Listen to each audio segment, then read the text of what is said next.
Peoples party international اور مقامی establishment کے لیے فلیکسیبل جماعت۔ کالم نگار Syed Sardar Ahmed Pirzada, the first blind journalist of Pakistan, APNS best Urdu column award holder, روزنامہ نئی بات، مورخہ 6 اپریل 2019۔ ڈیون انگلینڈ کی ایک پرانی کاؤنٹی تھی۔ وہاں 1210 میں ایک بچہ پیدا ہوا جس کا نام ہنری بریکٹن رکھا گیا۔ وہ بڑا ہو کر چرچ میں مذہبی رہنما اور قانون کا استاد بنا۔ ہنری بریکٹن نے اس وقت ایک ایسا نظریہ پیش کیا جو 800 برس بیت جانے کے بعد بھی دنیا کے غیر جمہوری حکمرانوں کا پسندیدہ نظریہ ہے۔ ہنری بریکٹن کے اس زہر جمہوریت نظریے کو نظریہ ضرورت یا ڈاکٹرائن آف نیسیسٹی کہا جاتا ہے۔ پاکستان میں اس کی پہلی مشہور مثال 1954 میں فیڈرل کورٹ کے چیف جسٹس محمد منیر کی طرف سے گورنر جنرل ملک غلام محمد کے قانون ساز اسمبلی کو برخاست کرنے کے اقدام کو نظریہ ضرورت کے تحت درست قرار دینا تھا۔ ہم نظریہ ضرورت کو عموماً عدالتی فیصلوں میں ہی تلاش کرتے ہیں، جبکہ نظریہ ضرورت عدالتوں سے باہر بھی موجود رہا ہے۔ آج کے اس کالم میں اس نظریہ ضرورت کو زیر بحث لائیں گے جس کے تحت ہماری سیاسی جماعتیں وجود میں آئیں۔ ہو سکتا ہے بہت سے لوگ نظریہ ضرورت کے تحت ہمارے ہاں سیاسی جماعتوں کے وجود میں آنے کی بات کو مخصوص پروپیگنڈے کا نام دیں۔ بے شک تنقید اور اختلاف رائے کسی بھی شہری کا بنیادی جمہوری حق ہے، تاہم غور و فکر اور ہسٹری کی تحقیق سے ہماری سیاسی جماعتوں کی پیدائش نظریہ ضرورت کے تحت ہونے کے ثبوت سامنے آنے لگیں گے۔ آئیے چند بڑی سیاسی جماعتوں کو اس کسوٹی پر پرکھتے ہیں۔ عرب اور ہندوستان میں سوویت یونین کے اثر و رسوخ اور کمیونسٹ نظریات کو بزور شمشیر روکنے کے لیے ایسے جتھوں کی ضرورت محسوس کی گئی جن کو دنیا کے سامنے قانونی حیثیت دی جا سکے۔ مصر میں اخوان المسلمین 1928 اور ہندوستان میں جماعت اسلامی 1941 میں وجود میں آئیں۔ ان دونوں جماعتوں کے نظریات، پرچار کا طریقہ اور مخالفین سے نمٹنے کی منصوبہ بندی ملتی جلتی تھی۔ ہسٹری کے تانے بانے جوڑے جائیں تو جو تصویر ابھرتی ہے اس سے صاف پتہ چلتا ہے کہ ان دونوں مذہبی سیاسی جماعتوں نے اپنے اپنے ریجن میں کمیونسٹ اثرات کو آگ بگولہ طاقت سے روکا۔ جماعت اسلامی کے کریڈٹ میں یہ نمبر بھی شامل ہیں کہ انہوں نے 1980 کی افغان جنگ، جس میں سوویت یونین شکست کھا کر پاش پاش ہو گیا، میں تلوار سے عملی جہاد میں حصہ لیا۔ اب یہ بتانا بریکنگ نیوز نہیں رہا کہ سوویت یونین اور کمیونزم کی شکست کا اصل فائدہ کس کو ہوا۔ اب یہ بتانا بھی اتنی اہم بات نہیں کہ اس وقت امریکہ دنیا کی واحد سپر پاور ہے۔ البتہ یہ سوال ضرور بنتا ہے کہ کیا اخوان المسلمین اور جماعت اسلامی کسی نظریہ ضرورت کی پیداوار تھیں؟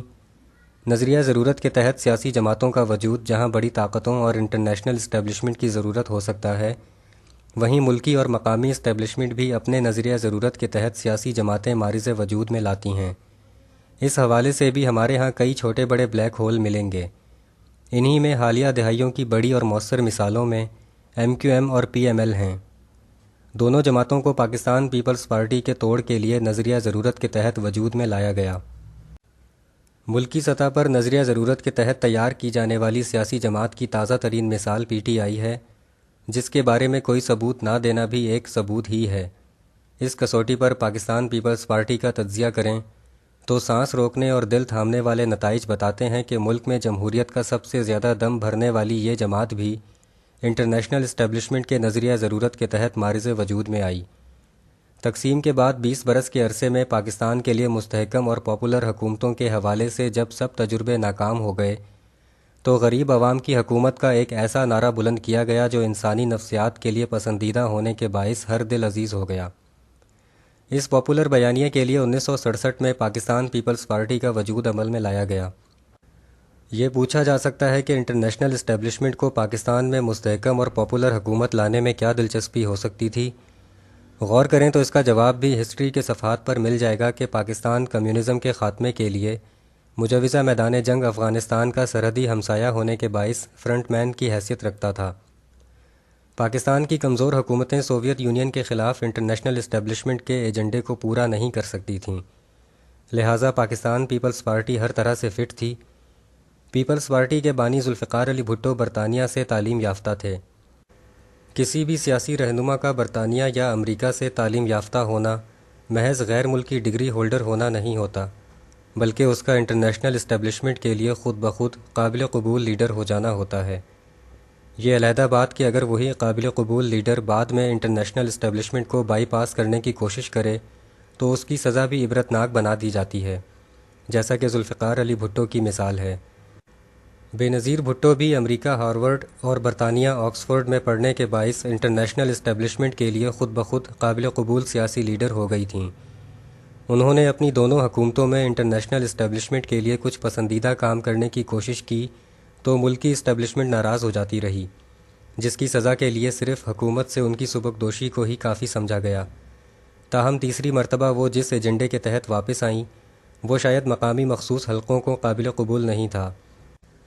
نظریہ ضرورت کے تحت قائم ہونے والی پاکستان پیپلز پارٹی کی قیادت اب آصف علی زرداری کے ہاتھوں میں تھی، جن کا انتخاب کرنے والے داد کے قابل تھے، کیونکہ آصف علی زرداری نے اپنے آپ کو انتہائی مشتاق اور ذہین سیاستدان ثابت کیا۔ باقی معاملات کے علاوہ انہوں نے روایت کو برقرار رکھتے ہوئے پیپلز پارٹی کے مستقبل کے لیڈر بلاول کو برطانیہ میں تعلیم دلوائی۔ اس کا سب سے بڑا فائدہ یہی تھا کہ بلاول بھی اپنے دادا اور والدہ کی طرح امریکہ یا برطانیہ میں تعلیم حاصل کرنے کے باعث انٹرنیشنل اسٹیبلشمنٹ کے لیے خود بخود قابل قبول ہو جائیں، جو اب ثابت ہو رہا ہے۔ پیپلز پارٹی جہاں انٹرنیشنل اسٹیبلشمنٹ کے لیے قابل قبول ہوتی ہے، وہیں مقامی اسٹیبلشمنٹ کے ساتھ بھی ضرورت پڑنے پر قابل قبول ہونے کی صلاحیت حاصل کر چکی ہے۔ مقامی اسٹیبلشمنٹ کے ساتھ فلیکسیبل ہونے کی صلاحیت کو زیادہ تر نکھارنے کا صحرا آصف علی زرداری کے سر ہے۔ نظریہ ضرورت کے تحت بننے والی مندرجہ بالا جماعتوں کی تازہ ترین صورتحال دیکھیں تو جماعت اسلامی اور MQM اپنا کام مکمل کر کے فی الحال اپنے وجود کی اہمیت کھو چکی ہیں۔ PTI کے تخلیق کار خود اپنے شاہکار پر شرمندہ محسوس ہو رہے ہیں۔ پاکستان مسلم لیگ اب نون لیگ کی صورت میں نیا جنم لے کر نظریہ ضرورت سے بغاوت کر چکی ہے، جبکہ پاکستان پیپلز پارٹی ابھی بھی انٹرنیشنل اور ملکی اسٹیبلشمنٹ کے لیے ایک فلیکسیبل اثاثہ ہے۔